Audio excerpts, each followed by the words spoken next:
अस्सलाम वालेकुम।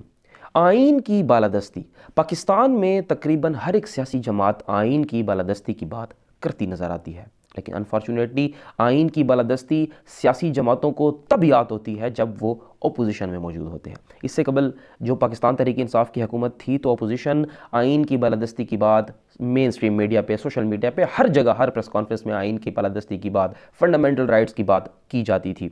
जैसे ही हुकूमत पीडीएम की आई और पाकिस्तान तहरीक इंसाफ अपोजिशन में आई तो अब पाकिस्तान तहरीक इंसाफ आइन की बालादस्ती की बात करती नज़र आती है और पीडीएम जो है वो उसकी कॉन्टीन्यूस वायलेशन में रहती है। ये सिलसिला शुरू से चलता आ रहा है और आगे भी यही चलता रहेगा। जो पाकिस्तान के हालात वाक़यात चल रहे हैं कि जब आप हुकूमत में होते हैं तो आपको आइन नज़र नहीं आता, जैसे ही आप अपोजिशन में आते हैं आपको आइन और उसके फराहम करदा फंडामेंटल राइट्स याद आ जाते हैं। पाकिस्तान तहरीक इंसाफ ने भी वही हरबे, जब जैसे ही लॉन्ग मार्च होता या कोई इज्तिमा होता तो मीडिया पे पाबंदियाँ आयद करना, जी लोगों को फ्रीडम ऑफ एसोसिएशन से रोकना, फ्रीडम ऑफ असम्बली से रोकना, फ्रीडम ऑफ स्पीच पे कदगने लगाना, तो ये तमाम तर मामलात हम देखते रहे हैं पाकिस्तान तहरीक इंसाफ के दौर में चलते आए। और ये पाबंदियाँ जो आइन की वायलेशन और फंडामेंटल राइट्स की वायलेशन थी पाकिस्तान तहरीक इंसाफ के दौर में होती रही। वही जब पीडीएम गवर्नमेंट में आई तो अब जब पाकिस्तान तहरीक इंसाफ अपोजिशन में है और वो कोई जलसा करना चाहे, कोई जुलूस या कोई जो उनका आइनी हक है, जो फंडामेंटल राइट्स यानी आर्टिकल 16, आर्टिकल 17, आर्टिकल 19 जो फ्रीडम ऑफ स्पीच, तो वो उनकी वायलेशन करते हुए दिखती है हमें पीडीएम की गवर्नमेंट। अब जी पाकिस्तान तहरीक इंसाफ जो है वो लॉन्ग मार्च कर रही है और उसमें मुकम्मल तौर पे तमाम तर मीडिया को ये डायरेक्शंस दे दी गई हैं कि कोई भी लाइव कवरेज नहीं दिखाएगा, जो कि फ्रीडम ऑफ स्पीच की मैं समझता हूँ कि वायलेशन है, फंडामेंटल राइट की वायलेशन है। इसी तरह फ्रीडम, अगर आप एक पुरअमन एहतजाज को, पुरअमन मार्च को रोकने की कोशिश करते हैं तो ये आप आर्टिकल 16 और 17 की भी वायलेशन करते हैं। और ये हुकूमतों का तर्ज अमल रहा है कि उनको हुकूमत में जब वो मौजूद होते हैं तो किसी किस्म का कोई आइन नज़र नहीं आता। अच्छा, इसके अलावा मीडिया पे बात हो रही है कि जी आर्टिकल 148 और 149, यानी सोशल मीडिया पे ये बात चली कल से कि जी आर्टिकल 148 और 149 के तहत जो फेडरल गवर्नमेंट है उन्होंने कंट्रोल हासिल कर लिया है जी सूबाई हुकूमत का, यानी पंजाब हुकूमत का। तो इसकी थोड़ी सी वजाहत ज़रूरी है कि जी आर्टिकल 148, 149 और इससे रिलेटेड आर्टिकल 97 जो है कॉन्स्टिट्यूशन का, वो क्या कहता है कि किस हद तक जो फेडरल गवर्नमेंट है वो मुदाखलत कर सकती है सूबाई हुकूमत में, यानी सूबाई हुकूमत के किन मामलात में फेडरल गवर्नमेंट जो है वो अपनी मुदाखलत कर सकती है। तो अगर हम आर्टिकल पहले 97 को देखते हैं, 97 ऑफ कॉन्स्टिट्यूशन को देखते हैं, तो वो बेसिकली कहता है कि एक्सटेंट ऑफ, उसका जो title extent of executive authorities of federation. देखें, जब वो मैटर्स, तब सिर्फ वो मैटर्स जिन पे सिर्फ और सिर्फ फेडरल गवर्नमेंट को इख्तियार है कानून साजी करने का, उन मैटर्स से रिलेटेड हर एक फेडरल गवर्नमेंट जो है किसी भी सूबे में जाके मुदाखलत कर सकती है, सिर्फ उन मामलात के ऊपर जिन मामलात के ऊपर कानून साजी फेडरल गवर्नमेंट ने करनी होती है।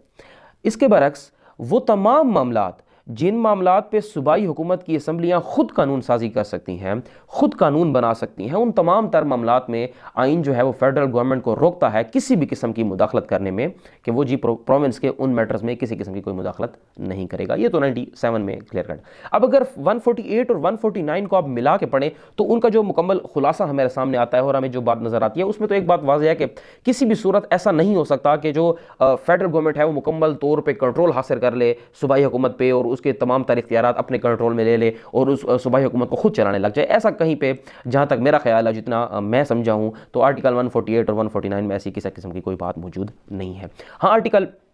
48 और 49 जो है वो कुछ कंडीशंस बताते हैं, जिन कंडीशंस में और कुछ सिचुएशंस बताते हैं जिन सिचुएशंस में जो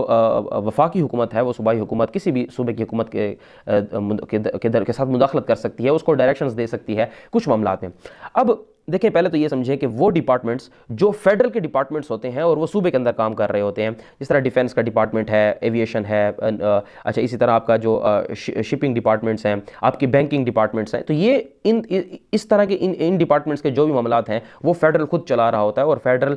इनके मामलात में इंटरफेरेंस कर सकता है। या लेट सपोज अगर आपका पोर्ट है, पोर्ट को रास्ता है, पोर्ट जो है वो तमाम तरफ जो मामलात हैं वो उसको फेडरल देख रहा होता है। किसी सूबे में अगर कराची में लेट सपोज पोर्ट मौजूद है और वहाँ पर अगर मुसलसल ट्रैफिक जैम रहती है और उसकी वजह से काफ़ी नुकसान हो रहा है जी, सामान नहीं पहुंच पाता, एक्सेस नहीं हो पाती, कम्युनिकेशन का सिस्टम ठीक से नहीं रह पाता, तो तब जो फेडरल गवर्नमेंट है वो इंटरफेरेंस कर सकती है, प्रोविंशियल गवर्नमेंट को डायरेक्ट कर सकती है कि आप जी ये रास्ता साफ करवाएं या ठीक करवाएं या ये मामला को दूर करें, ताकि वो जो इंटरफेरेंस हो रही है उसको रोका जा सके। एक ये बात। दूसरी बात ये है कि जी सूबाई जो वफाकी हुकूमत है वो तब सूबाई हुकूमत के मामला में इंटरफेरेंस कर सकती है जब